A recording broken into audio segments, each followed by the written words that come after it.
5. De la facultad reflexiva de juzgar. La facultad de juzgar puede ser considerada bien como mera facultad de reflexionar sobre una representación dada según determinado principio con el fin de llegar a un concepto que por ella ha sido hecho posible, o como una facultad de determinar, por medio de una representación empírica dada, un concepto básico. En el primer caso es la facultad reflexiva de juzgar. En el segundo es la facultad determinante de juzgar. Reflexionar es comparar y reunir representaciones dadas sea con otras, sea con su facultad de conocimiento en relación con un concepto que por ella es posible. La facultad reflexiva de juzgar es aquella que se llama también la facultad de discernimiento, facultas dijudicandi. La reflexión que se presenta también en los animales, aunque solo de un modo instintivo, a saber, no en relación a un concepto que así podría ser obtenido, sino a una inclinación que así quizá se determinaría, necesita para nosotros tanto de un principio como de la determinación en la que el concepto del objeto puesto como fundamento prescribe a la facultad de juzgar la regla y reemplaza así el principio. El principio de la reflexión sobre objetos dados de la naturaleza es que para todas las cosas naturales puedan encontrarse conceptos empíricamente determinados. Acá hay una nota de pie de página que leo después. Lo que significa que en sus productos se puede presuponer siempre una forma que es posible según leyes generales y para nosotros cognoscibles. Porque si pudiéramos presuponer esto y si no basáramos nuestro tratamiento de las representaciones empíricas sobre este principio, toda reflexión se haría únicamente a tientas y a ciegas, es decir, sin una esperanza fundada de encontrar su concordancia con la naturaleza. Nota de pie de página. Tal principio no tiene a primera vista el aspecto de una proposición sintética y trascendental, sino parece ser más bien tautológico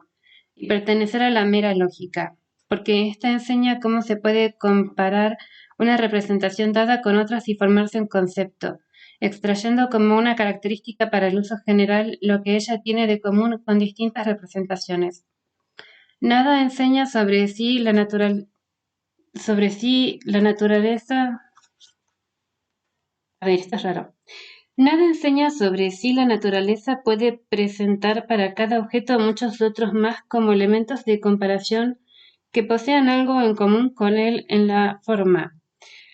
Al contrario, esta condición de la posible aplicación de la lógica a la naturaleza es un principio de la representación de la naturaleza como sistema para nuestra facultad de juzgar,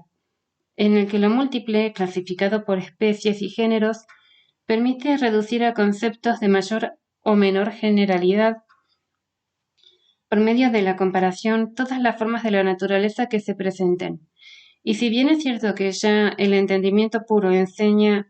pero también por medio de principios sintéticos, a pesar de todas las cosas de la naturaleza como contenidas en un sistema trascendental, según conceptos a priori y las categorías, la facultad de juzgar reflexiva, que también para las representaciones empíricas busca conceptos tomándolos de aquellos, debe además suponer para este fin que la naturaleza en su ilimitada variedad haya procedido a tal clasificación en especies y géneros que permita a nuestra facultad de juzgar encontrar unanimidad a través de la comparación de las formas de la naturaleza y llegar a conceptos empíricos y a la conexión existente entre estos, al elevarse a conceptos más generales pero igualmente empíricos, es decir, que dicha facultad presupone un sistema de la naturaleza también según leyes empíricas, sí. Y ello a priori por consiguiente por medio de un principio trascendental. Fin de pie de página. De nota de pie de página.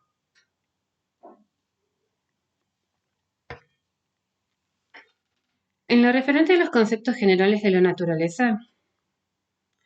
entre los cuales un concepto de experiencia sin determinación empírica especial ante todo es posible, la reflexión tiene ya su índice en el concepto general de una naturaleza, esto es,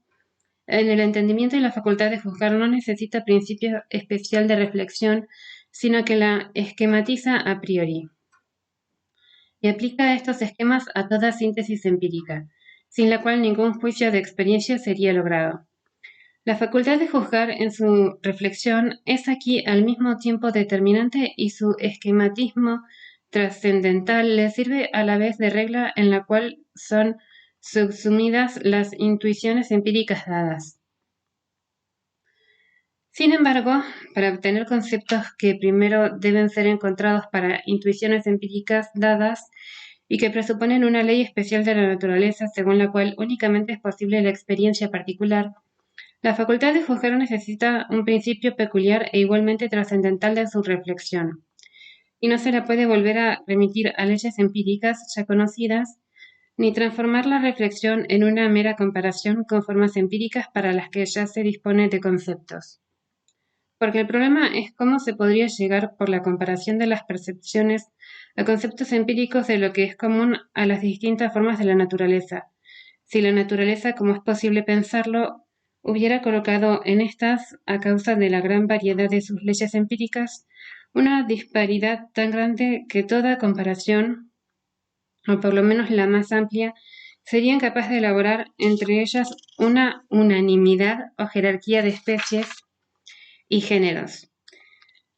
Toda comparación de representaciones empíricas que tenga por tarea conocer en cosas de la naturaleza leyes empíricas y formas específicas que a ellas corresponden, pero que merced a su comparación coinciden también genéricamente con otras. Ha de presuponer que la naturaleza haya observado también con respecto a sus leyes empíricas cierta parsimonia adecuada a nuestra facultad de juzgar y una uniformidad concebible para nosotros, y esta presuposición debe anteceder a priori a toda comparación como principio de tal facultad. La facultad reflexiva de juzgar opera, en consecuencia, con fenómenos dados, para comprenderlos bajo conceptos empíricos de determinadas cosas de la naturaleza, no de un modo esquemático, sino técnico,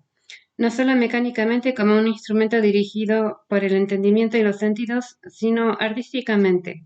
según el principio general, pero al mismo tiempo indeterminado, de un ordenamiento conforme a un fin de la naturaleza en un sistema que, por decirlo así, favorece nuestra facultad de juzgar por ser adecuadas sus leyes especiales, de las que el entendimiento nada dice, a la posibilidad de la experiencia como sistema, presuposición sin la cual no podemos esperar orientarnos fácilmente en el laberinto de la diversidad de posibles leyes especiales. De esta manera, la facultad misma de juzgar establece a priori la técnica de la naturaleza como principio de su reflexión, sin poder, no obstante, explicarla ni determinarla con mayor exactitud, o sin disponer para ello de un principio determinante objetivo de los conceptos generales de la naturaleza, por un conocimiento de las cosas en sí mismas, sino tan solo para poder reflexionar de algún modo según su propia ley subjetiva, de acuerdo con sus necesidades, pero al mismo tiempo en concordancia con leyes naturales en general.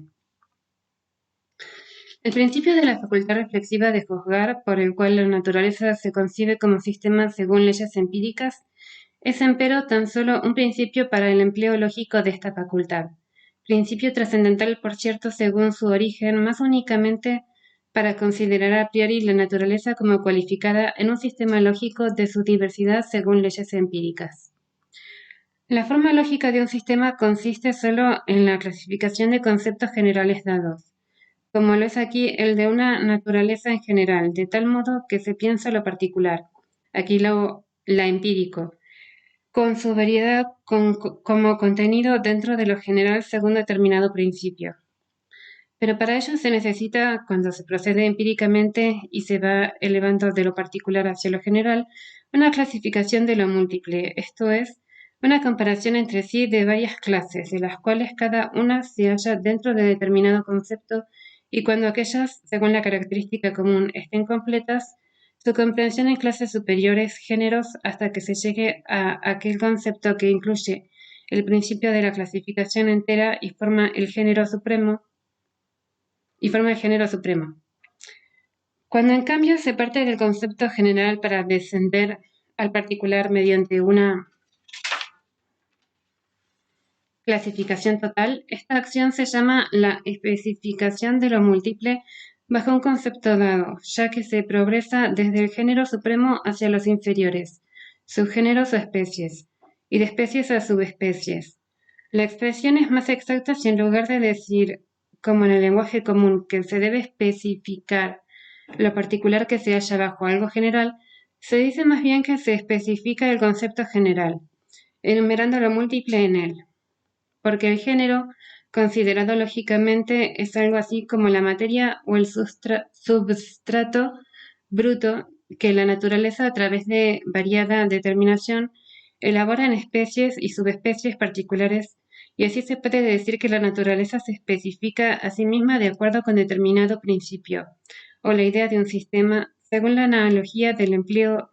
de esta palabra por los legistas, cuando hablan de la especificación de ciertas materias brutas. También la escuela aristotélica llamaba al género materia, pero a la diferencia específica la forma. Pero es claro que la facultad reflexiva de juzgar de acuerdo con su naturaleza no podría emprender la tarea de clasificar la naturaleza entera según sus variedades empíricas, sino presuponer que la naturaleza misma especifica sus leyes trascendentales según algún principio. Mas este principio no puede ser otro que aquel que nos dice que es adecuado a la facultad de juzgar el encontrar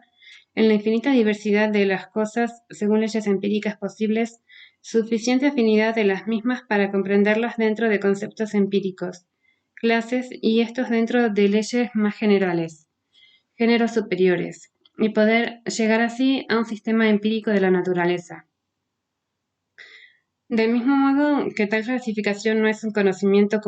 común basado en la experiencia, sino uno artístico, la naturaleza, siempre que se la piense como especificándose según tal principio, es considerada también como arte y por lo tanto la facultad de juzgar forzosamente lleva consigo a priori un principio de la técnica de la naturaleza, la que de la nomotética de la misma, según leyes trascendentales del entendimiento, se diferencia en que ésta puede presentar su principio como ley, mientras aquella solo puede hacerlo como presuposición necesaria. Nota a pie de página. Al margen de este párrafo se lee en el manuscrito la siguiente nota de mano de Kant. Podía esperar Timeo delinear un sistema de la naturaleza si al encontrar una piedra que llamaba granito se hubiera preocupado de si ésta podría ser distinta, según su cualidad interna, de cualquier otra, aunque presentara el mismo aspecto, y en cambio él pues solo podía esperar encontrar siempre objetos separados, por decirlo así, aislados para el entendimiento, pero nunca una clase de ellos que pudiera ser incluida en los conceptos de especie y género. Fin de nota de pie de página. Por lo tanto, el principio peculiar de la facultad de juzgar es este. La naturaleza especifica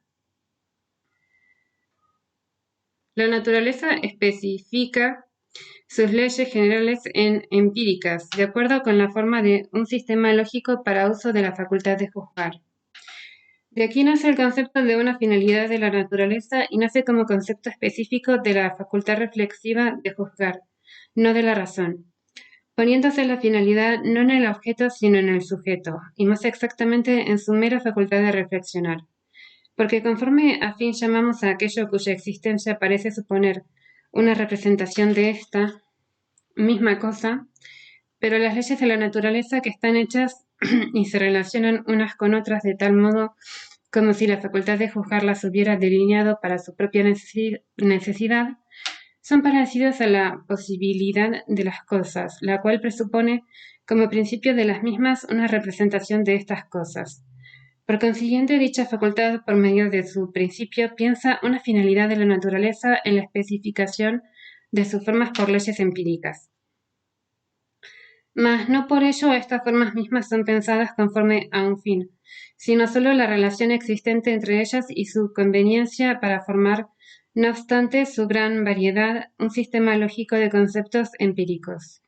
Si la naturaleza no nos mostrase otra cosa que esta finalidad lógica, ya tendríamos motivo para admirarla por ello, porque según las leyes generales del entendimiento no sabemos indicar ningún fundamento de la misma. Pero de esta admiración difícilmente sería capaz otra persona que no fuera acaso un filósofo trascendental, y aún éste no sería capaz de designar un caso determinado en que esta finalidad quedase demostrada inconcreto, sino solo tendría que pensarla de un modo general. Fin.